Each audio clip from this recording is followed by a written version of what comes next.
EYK. Everyone you know, if you want to search them up. On Saturday the 15th of February. Best gig ever? No. Of the year? It's been 2 months and only 3 gigs, so that's debatable. It was a lot of fun though. I made another friend. This time it was an EDM concert with some indie and R&B vibes.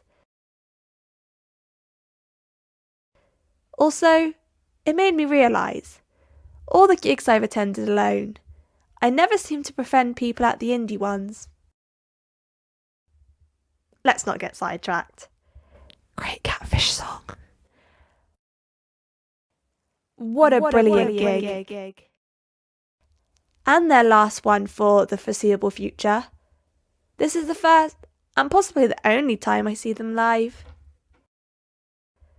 I feel like it was an extra special moment for me. Making friends made it even more enjoyable too. Now I could definitely go to a rave, if I can ever convince my besties or somebody to join me. I'm sure Molly would.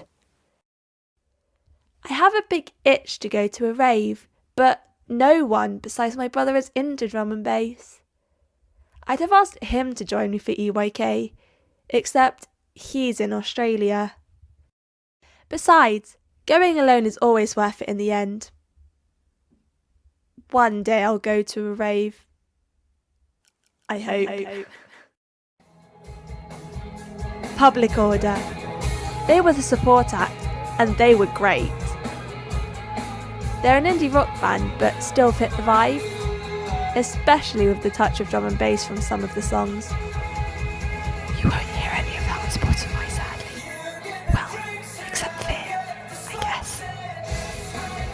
Otherwise, it's just a feature of their live shows. How cool is that?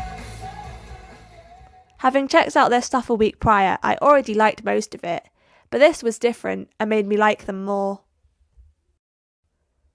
All of their songs such as Hello and Joker were awesome. They are worth checking out. Additionally, ignoring the performance, it's lovely that these young emerging bands are getting recognition and a platform to showcase their talent from bigger artists. EYK aren't that massive, and Electric Ballroom is quite a small music venue. However, it would be a big deal for bands like Public Order only starting their career. If I ever see them touring, I might go to their show. I feel like I should go to their show. Unlike the previous supports for Frankie and Harvey, it's music I'm super into. I just love indie music more than anything. Well, not as much as my best friend, of course. Indie and drum and bass work remarkably well together. If you don't believe me, listen to All Goes Wrong by Chase and Status featuring Tom Grennan.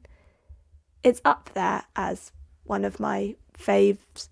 Not like the top drum and bass track I like, but definitely top 3. Every song that night got the crowd so hyped up that even I lost my voice and didn't quite recover in time for Cage the Elephant 2 days later. At least the next night, I didn't have another concert like my new friend did. I needed a day's rest. And he was wrecked as well. Gosh, this is becoming a ramble again. I got to hear one of my favourites live. Just for the Times is Perfect. It was a lockdown song. You know, that difficult period where we weren't sure when we might be able to see our friends again and be back partying. We're lucky to be past that now, but we didn't know we'd get out of it back then. The song creates a lovely reflection of life during COVID. They did their remix of Sam Fender's Play God, and I am obsessed with Sam. So I was gassed to hear that. As far as covers and remixes go, it is their best one. A top 3 cover for me, that's for sure. Two Maze Believe is first, and Discoland Cherry Cinnamon is second. Everything about this night was amazing. They ended the final show of possibly their final tour on a high. I would have been annoyed at myself if I didn't go to another of their gigs. I am way past the scared to go alone now to miss out on something great, and this night was just that. Thank goodness Matilda for saying yes more. Everyone should say yes more. See you at KGN.